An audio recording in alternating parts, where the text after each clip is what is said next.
Tear gas, rubber bullets and angry slogans have been flying in Egypt's Tahrir Square as police and protesters clash for a third day. The country's officials claim at least 35 people have now been killed in the largest demonstration since February's uprising that ousted dictator Hosni Mubarak. Now, we can get some more details on this and speak to independent online journalist James Corbett standing by for us live. Thanks for coming on the programme today.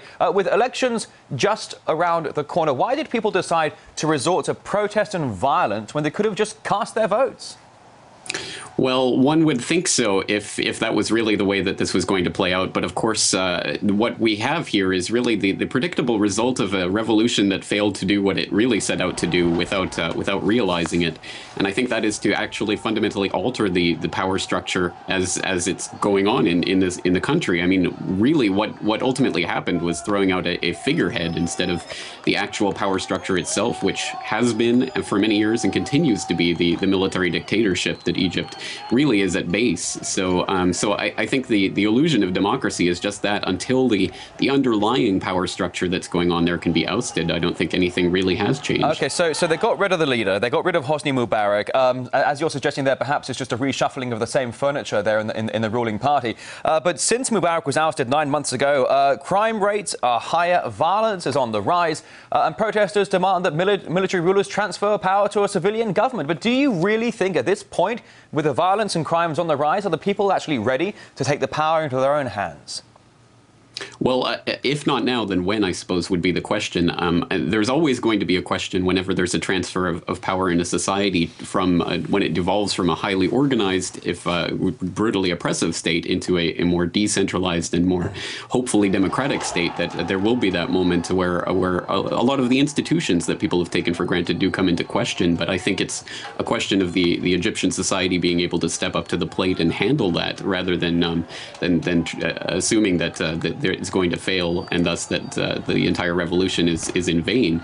I think ultimately that falls into the type of power politics that get played in situations like this, where you have often the Western interventionist type policies that assume that people can't quite handle democracy yet, and thus they need to be ruled over by a dictator of some sort. So I think that just plays into the hands of the people who are watching this from behind the scenes and wondering how they're going to fit into the new geopolitical paradigm, rather than what's in the interests of the people themselves. Well, it's interesting how you bring the issue of the West into this picture. We're looking at the latest report from the Central Morgue in Cairo. It says that 35 dead at this point. Troops over the weekend launched a major assault to clear the protesters from the infamous Tahrir Square. I mean, are we looking at the beginning of another revolution? And if so, as perhaps you alluded to moments ago, will NATO be tempted to get involved? Well, I suppose that's always a possibility, and certainly increasingly so in this new paradigm that we have post Libya. But I wouldn't posit that this is a new revolution so much as a continuation of the revolution. I think that the revolutionary fervor that was there in the earlier part of this year was just it was spent, but not completely spent, and it didn't really accomplish the task that it had set out for itself.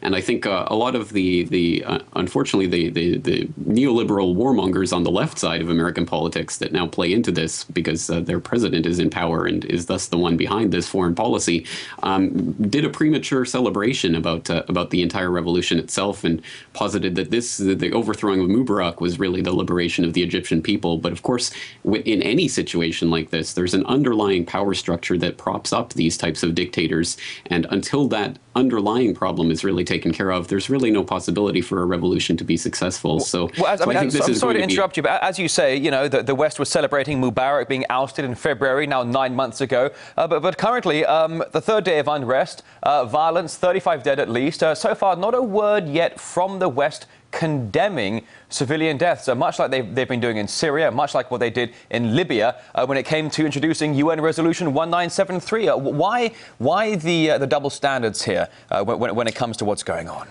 Well, that's a very good point. That's a very good question, because I think that points out the hypocrisy that's been there all along. I don't think the West was really. You notice that Mubarak was a favored guest of the White House and all of that right up until the time of this type of uprising in Egypt. So I think really what's happening here is that the West saw an opportune time to leap off of the Mubarak bandwagon, and hoping that the power structure would continue in Egypt that would maintain the status quo in the region.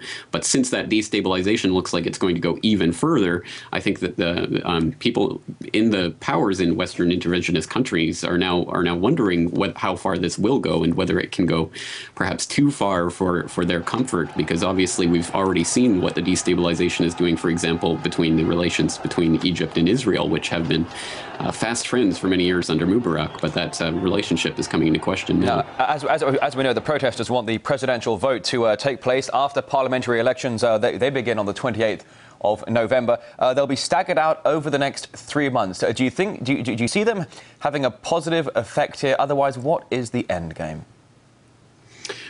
The end game, well, that's a very good question. I think ultimately we're going to have to wait and see, and I know that's not a particularly satisfying answer, but I think on both sides of this right now, it's a very delicate time, and I think it could go either way at the moment, but I think certainly the momentum must be on the sides of the revolutionary crowd at this point.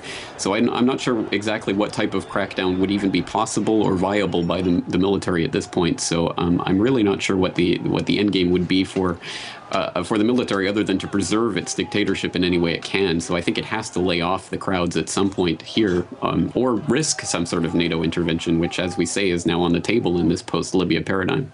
All right, James Corbett there, independent online journalist, live for us in Osaka. Many thanks indeed. Thank you.